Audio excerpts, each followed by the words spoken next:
चुग चिड़िया मस्जिद में पानी पीती है, यहाँ मंदिर में दाना चुग चिड़िया मस्जिद में पानी पीती है। यहाँ बुद्ध के उपदेश और ईसा मसीह के बलिदान की गाथा होती है। मैंने सुना है यहाँ राधा रानी की चुनरी कोई सलमा बेगम सीती है। फिर क्यों हो गए हम यूं जुदा कि आज जोड़ने की बात होती है, आज जोड़ने की बात होती है।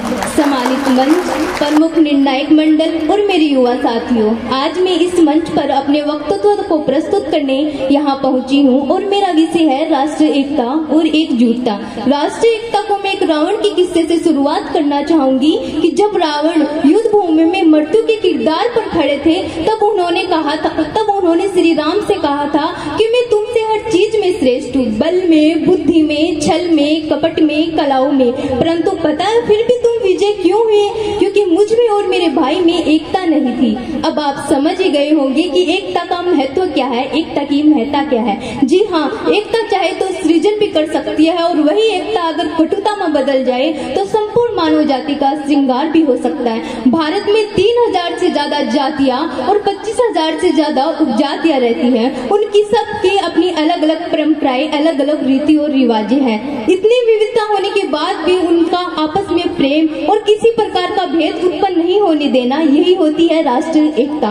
राष्ट्रीय एकता, जी हाँ, राष्ट्रीय एकता के लिए जरूरी है हिंदू मुसलमान से ऊपर उठकर हमें मानवता की ओर अग्रसर होना, और राष्ट्रभक्ति ही है राष्ट्रीय एकता का आधार। इसलिए जान लेते हैं कि राष्ट्रभक्ति है क्या। एक किसान अपने फसल का बीज बोता है, एक कुली सर पर वजन ढोता है और एक सफाई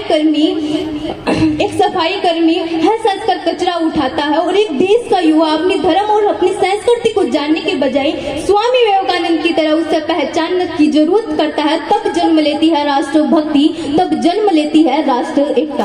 राष्ट्रभक्ति का एक दूसरा पहलू भी है। राष्ट्रभक्ति तब हाथ होती है जब एक सरकारी अफसर अपने चौकीदार को सलाम का इस्तकबाल नहीं करता, और जब एक कारखाने का मालिक अपने मजदूर को उनके हक का वेतन नहीं देता, और करा उठती है वो राष्ट्रभक्ति जब एक बेटा अपने बूढ़े माँ बाप को सरकारी वृद्ध आश्रम की चौखट पर छोड़ आता है, और छीन बीन हो उठती है वो राष्ट्रभक्ति जब एक मुसीबत में फंसे इंसान को हम उसकी मदद के बजाय हम सेल्फी लेकर लाइक बढ़ाने में लगे रहते हैं। आज के इस दौर में वो युवा जिनके ऊपर जिम्मेदारी थी अपने देश को, अपने राष्ट्र को, अपने समाज को आगे ले जाने की, वो युवा 4x4 इंच की एक छोटी सी स्क्रीन पर अपने अंगुलियों की घर्षण मात्र से अपनी भावनाओं की इमोजी भेज रहा होता है। 4 बोतल वोट का काम मेरी रोज का ने भारत का भविष्य तबाह कर रखा है।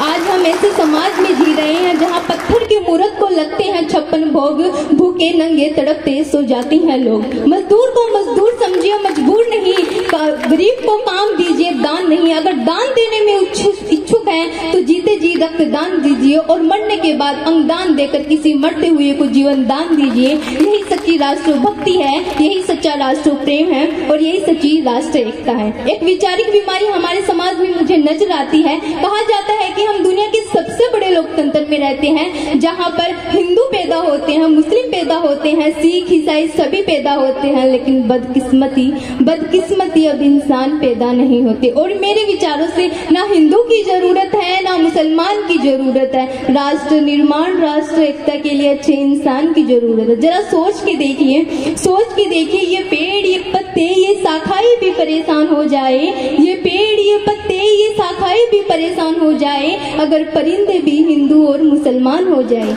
अगर हमें राष्ट्रीय एकता को साबित करना है तो हमें हम सबको एकजुट होकर मानवता की ओर अग्रसर होना होगा। आज मैं भारत की बेटी इस मंच पर पूरी जिम्मेदारी के साथ कहती हूँ कि राष्ट्रीय एकता तभी संभव हो सकती है जब हम सब मिलकर, मैं, आप सब मिलकर प्रयास करेंगे, क्योंकि हमारी जिम्मेदारी है हमारे देश को, हमारे वतन को, हमारे राष्ट्र को आगे ले जाने की। अंत में इतना ही कहना चाहूंगी कि नेकी बनाने चले थे और हम बद बना बैठे। हम नेकी बनाने चले थे और बद बना बैठे, कहीं मंदिर बना बैठे तो कहीं मस्जिद बना बैठे। हदे इंसानियत के भूले कुछ इस तरह कि कहें कि हमें इंसान बनाने थे और हम सरहदें बना बैठे। धन्यवाद। जय हिंद, जय भारत।